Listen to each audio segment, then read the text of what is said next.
Good morning, everybody. It is January 10th, 2020. I am the Crypto Insider recording from Austin, Texas. Here at the Crypto Insider channel, we do not sell coffee mats. We don't do drama or riddles. What we do is donate to charity for each new subscriber to the channel. You can donate to charity just by clicking the subscribe button, even if you never watch another video again. What you're seeing on the screen in front of you is this morning's donation to at Good XRP. I think we had 19 or 20 subscribers, so we sent 19 XRP today. The charities are, there's actually 9 different charities. They're all good. Homeless veterans, dog rescues, we have clean water projects, all kinds of stuff that helps the community and helps the planet, and we're happy to do it. We love the Good Souls group here at the Crypto Insider channel. Today we're going to talk about price. We're going to talk about price versus value. Galgatron wrote a piece on this in the blog, and I wanted to expand on it a little more and talk about some of the drama I've had with Bitcoin maxis. So let's dive right into the price action. Live Coin Watch looks like we're down 0.41% for the hour. Up 1.04% for the day. And if you look at just this descending bit here, we're pretty much in lockstep again with Bitcoin, which is where we usually are. So that's no big shocker to anyone. And I don't know if it's because the Iran pressure has backed off of the market, and now we're going to trade sideways for a while. Again, sort of staying in an accumulation phase before we see any sort of run up. There are some people that think we'll have a brief dip. Of course, nobody knows. I can find technical analysis to give us both price increases and price decreases. It looks kind of sideways to me, but we'll see over the next day or two. We're in a very interesting time for the market. Remember, on the 15th is when the case against Ripple will be decided or not. I don't even expect that to be a big mover of the market, honestly. Ripple settled cases before. So it's not going to be anything that's, even if it comes out that the courts decide that XRP isn't a security and they dismiss the lawsuit, it's not going to send prices to $500. That's not going to happen just for that, in my opinion. We may see a little bump or a little decrease either way, but it's not going to be the end-all be-all. What I want to talk about also is the Galgatron blog, Price versus Value in Crypto. And he wrote this great blog. I don't agree with all of what he said in it, but he's said a lot. Galgatron, when he writes these, is very verbose, and so there's some redundancies and stuff. But so I'm just going to try to pick out the pieces that I think are worthwhile. The first part up at the top where he says he's going to pick on Bitcoin, he believes it's a Ponzi scheme, so he agrees with that other economist. I think you could call it almost a Ponzi scheme. To say that it has no value at all is probably incorrect. Regardless of the fundamentals on the tech of Bitcoin and how inferior it is, it does have value, just like pagers had value at one time, and just like horses had value as a means of transportation at one time. Bitcoin has first mover status in the space, basically, and they also have the branding. And there is value to that.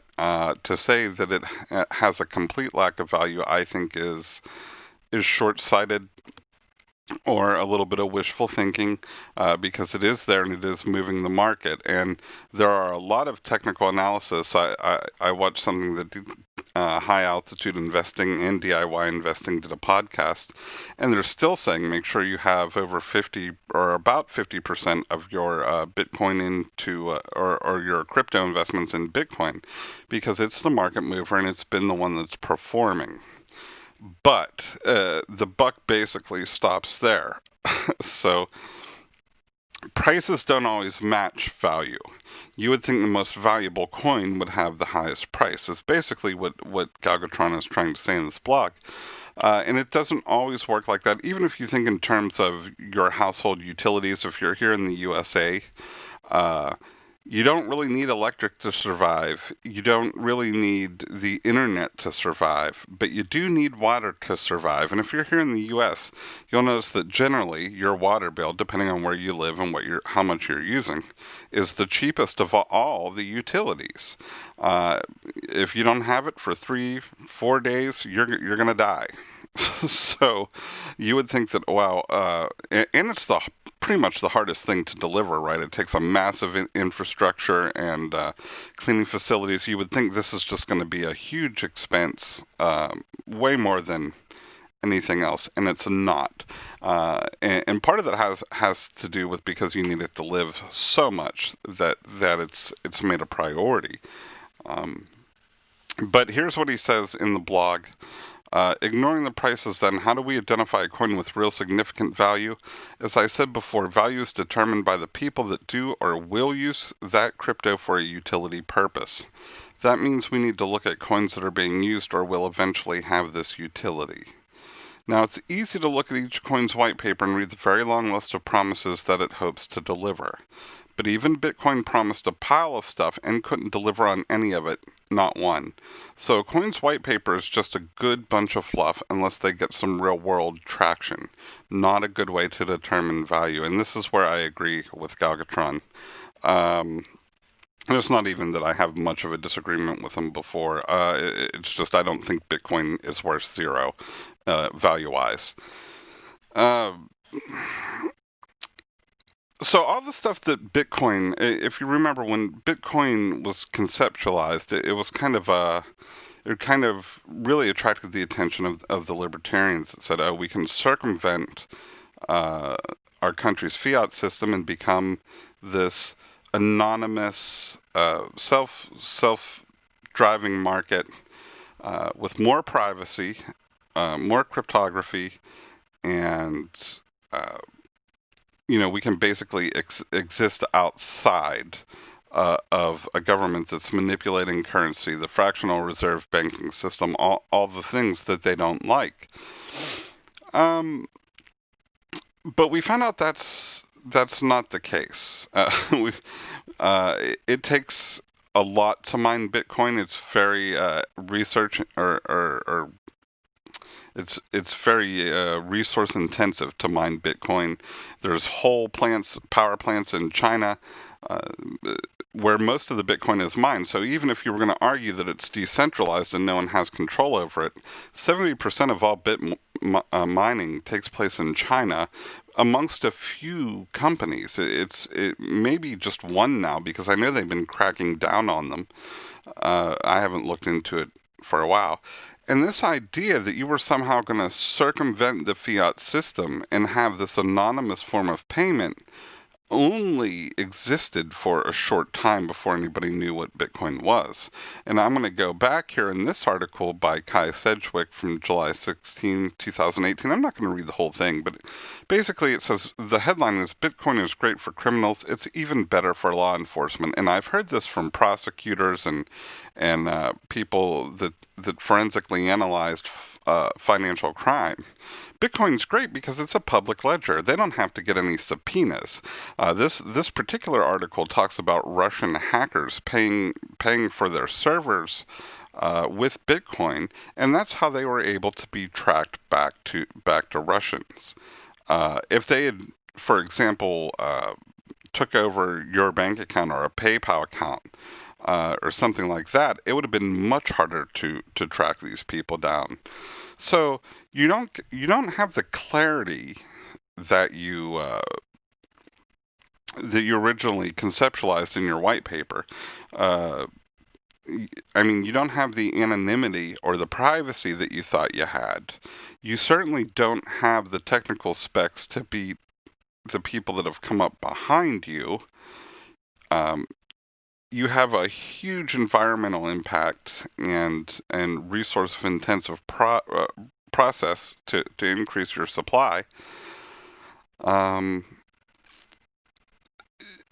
you don't have a lot of value there, and I think Galgatron's right about that. Yet the price is high. It's still high, and it's largely because people don't understand the market.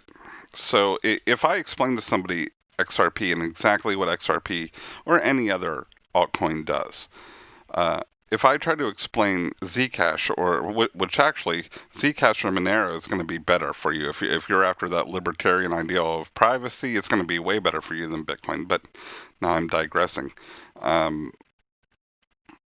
uh, I forget what I was saying. But basically, it's a resource-intensive system to mine. None of the original white paper expectations are there for Bitcoin. Yet the price has gone up. But when I have any sort of interaction with the Bitcoin maxi, it kind of looks like they're always winning the argument, because they're like, well, look at the price of your coin and look at the price of my coin. So my coin's worth more. So it's obviously better. And they're stuck in that bubble of this is where the value is. Um, we know that things happen quickly in crypto, and that could change pretty fast. Institutions trying to get this Bitcoin to new institutions, it may be happening. I'm sure it is happening, and there are probably Bitcoin cards and things like that. But there's not the advocacy for Bitcoin. I don't think there's the advocacy for Bitcoin. I'm not seeing it that there is at the level of Ripple. Now, if you know different, please feel free to write in the comments and challenge me on that, and that'll prompt me to get off my lazy butt and go look it up. But there's a divergence between price and value, and that's going to be overcome. You know, I see a Bitcoin maximalist as somebody that owns a pager store saying, "Oh, don't even worry about those cell phones; those are going to be a fad." You know,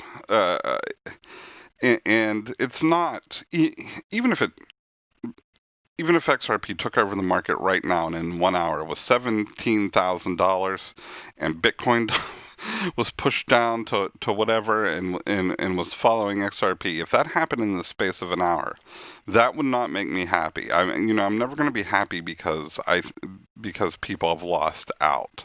That's not what I'm saying. I'm not saying, I'm not trying not to add to the tribalism of my coin versus your coin. What I'm saying is the utility is there in XRP, and I'm not able to see it in Bitcoin. If you think differently, store of value. A lot of people are saying that Bitcoin is a store of value. Well, it was never marketed as a store of value.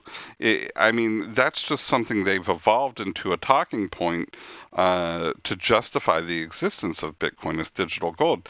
When you're storing things electronically like this, what does it matter if it's Bitcoin or XRP or Tezos? Why store your digital gold on a system that's slow and clunky? That doesn't make any sense. So I'm very interested to see what takes place as of the halving that's coming up in May of 2020. It's going to be very odd for. So, somebody made the analogy where imagine that your boss comes in and says to you one day, "Hey, we really love the work you do. By the way, we're going to pay you 50% of your salary to do the same work." So it's gonna become an even further burden, using the same amount of resources for half the reward. Now, a lot of people think that's going to cause a price increase, and I was of that mindset for a while, but now I'm not even so sure on that. I wonder if people are just going to get out of mining Bitcoin and it's going to start to languish at some point. Certainly, that's not what the charts indicate. A lot of our technical analysis that we see at the Crypto Insider channel and the ones that we champion are saying, yeah, Bitcoin's still going to be good into 2020, and we have outrageous predictions of 250,000 or 2 million, whatever, for Bitcoin, and hopefully, in the short term, if it does raise, that's good news for XRP because we are sort of tied to them. But at some point, there's going to have to be a divergence between these coins that have utility versus do not have utility or have bad utility or bad value. Brad Garlinghouse from Ripple says he expects 99% of altcoins to disappear. So, there's all these altcoins that are all competing for space and trying to find things to solve and basically trying to make money in ICOs, whatever they were doing. They're all sitting out there, and now the volume just isn't there. So we might get into a situation where they start to get delisted from exchanges. We've already seen it with some coins. We may see it where these just can't support themselves anymore, and hopefully as those coins are delisted, some of that value, some of those assets move from these coins into the top 10, which is where we are. And I think, obviously, I think that's where we're going to stay. We may even overtake Bitcoin at one day. Now, nobody's going to believe that until it happens, but I think it's a real possibility. If you think it's a possibility, give us a like and a subscribe and let us know in the comments what you think is going to happen with the crypto market. Or if you think I'm insane, you can also put that too.